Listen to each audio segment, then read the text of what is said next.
பிரியமானவர்களே, எப்படி இருக்கீங்க? சந்தோஷமாக இருக்கீங்களா?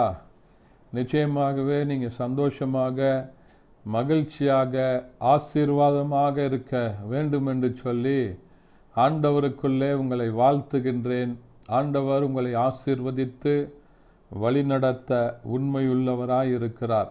தொடர்ந்து இந்த காலையில் கர்த்தருடன் என்ற யூடியூப் சேனலில் இந்த செய்தியை பாருங்கள். உங்களுடைய நண்பர்களுக்கு, உறவினர்களுக்கு, வாட்ஸ்அப் குழுக்களுக்கு ஃபார்வர்ட் பண்ணுங்கள். ஆண்டவர் உங்களை ஆசீர்வதித்து மகிழ பண்ணுவாராக. இந்த நாள்லேயும் ஒரு அற்புதமான ஆண்டவருடைய வார்த்தை என்னன்னு சொன்னால், 1 சாமுவேலுக்கு எழுதின புத்தகத்தில் 2ஆம் அதிகாரம் அதனுடைய 8வது வசனம் இப்படியாக சொல்லப்படுகிறது.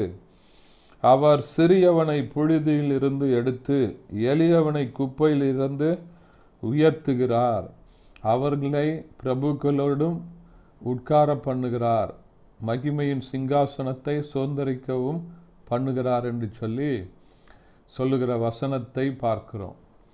இது ஒருவேளை அருமையான அன்னாளுடைய அறிக்கையின் ஜெபம். அன்னாள் தான் பிள்ளை இல்லாமல் அவள் மலடியாக இருந்தபோது அன்னாளுக்கு அநேக வேதனைகள்.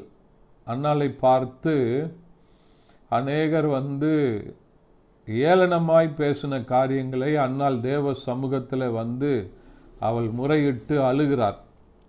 ஆண்டவருடைய ஆலயத்தில் அன்னாள் கண்ணீரோடு ஜெபிக்கிறார். ஜெபித்து ஒரு பொருத்தனை செய்கிறாள். என்னவென்று சொன்னால், ஆண்டவரே, நீர் எனக்கு ஒரு ஆண் பிள்ளையை தருவீர் என்று சொன்னால் நான் என்னுடைய பிள்ளையை கொண்டு உம்முடைய ஆலயத்திலே பணி செய்வதற்காக விடுகிறேன் என்று சொல்லி அன்னாளின் பொருத்தனையின் ஜெபத்தை ஆண்டவர் கேட்டபடியினால அந்த வார்த்தைக்கு தன்னுடைய வாழ்க்கையில் அவள் ஒரு நல்ல முதலாவது ஒரு ஆண் மகனை பெற்றெடுத்து அவனை கொண்டு ஆலயத்தில் விடும்போது இது அன்னாளினுடைய அறிக்கையின் ஜெபம். அந்த 1வது வசனத்தை பார்க்கும்போது, அப்பொழுது அன்னாள் ஜெபம் பண்ணி தன் இருதயத்தை கர்த்தருக்குள் கலிகுற பண்ணினாள். அப்போதான் அவள் சொல்றா, எளியவனை குப்பையிலிருந்து எடுப்பதற்கு, சிறியவனை எளியவனை குப்பையில் இருந்து உயர்த்துகிறதற்கு, அவனை ராஜாக்களோடு பிரபுக்களோடு அமர பண்ணுவதற்கு ஆண்டவர் உண்மையுள்ளவராய் இருக்கிறார். இந்த வசனம் உண்மையான வசனம், சத்திய வசனங்கள்.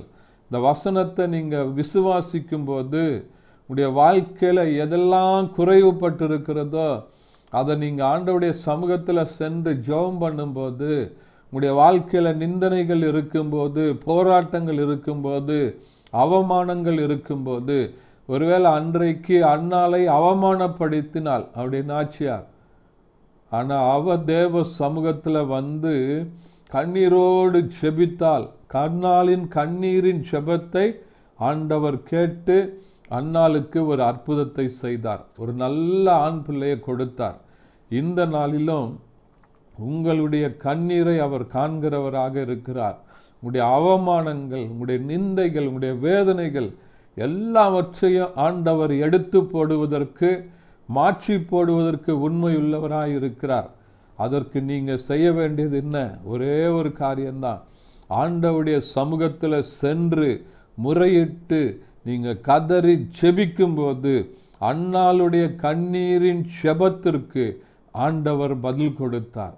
இன்றைக்கும் நீங்கள் தேவ சமூகத்தில் போய் பாரத்தோடு நீங்கள் ஜெபிக்கும்போது ஆண்டவர் உங்கள் வாழ்க்கையில் பெரிய காரியங்களை செய்வார். ஆகையினால தான் அன்னாள் தன்னுடைய வாழ்க்கையில் ஆண்டவர் செய்த நன்மை அறிக்கையாக சொல்லுகிறார். எளியவனை புழுதியிலிருந்து, குப்பையிலிருந்து தூக்கி ராஜாக்கள் மத்தியில், பிரபுக்கள் மத்தியில் அமர பண்ண ஆண்டவர் உண்மையுள்ளவராய் இருக்கிறார். யோசேப்பினுடைய வாழ்க்கையில் அவனை தூக்கி குழியில் போட்டாங்க, அந்நிய தேசத்தில் விற்று போட்டாங்க. ஆனால் அந்த யோசேப்பை ஆண்டவர் அந்த தேசத்தில் ஒரு பெரிய அதிபதியாக மாற்றுகிறார். தேசம் முழுவதையும் ஆண்டவர் யோசேப்பின் கையில் கொடுத்தார். குழியில் தூக்கி போடப்பட்டவன், வெறுக்கப்பட்டவன், கூட பிறந்த சகோதரர்களால அந்நிய தேசத்தில் அடிமையாக விற்கப்பட்டவன். அவன் வாழ்க்கையில் அற்புதத்தை செய்தார். குழியில இருந்தவனை ஆண்டவர் தூக்கி தேசத்தில் அதிபதியாக மாற்றுகிறார். இன்றைக்கு இந்த வசனங்களை விசுவாசிங்க. உங்களுடைய வாழ்க்கையில் ஆண்டவர் அற்புதத்தை செய்ய உண்மையுள்ளவராய் இருக்கிறார். ஜெபிக்கலாமா? பரிசுத்த பிதாவே, உம்மை துதிக்கிறோம், உம்மை ஸ்தோத்தரிக்கிறோம், உம்முடைய நாமத்தை மகிமைப்படுத்துகிறப்பா.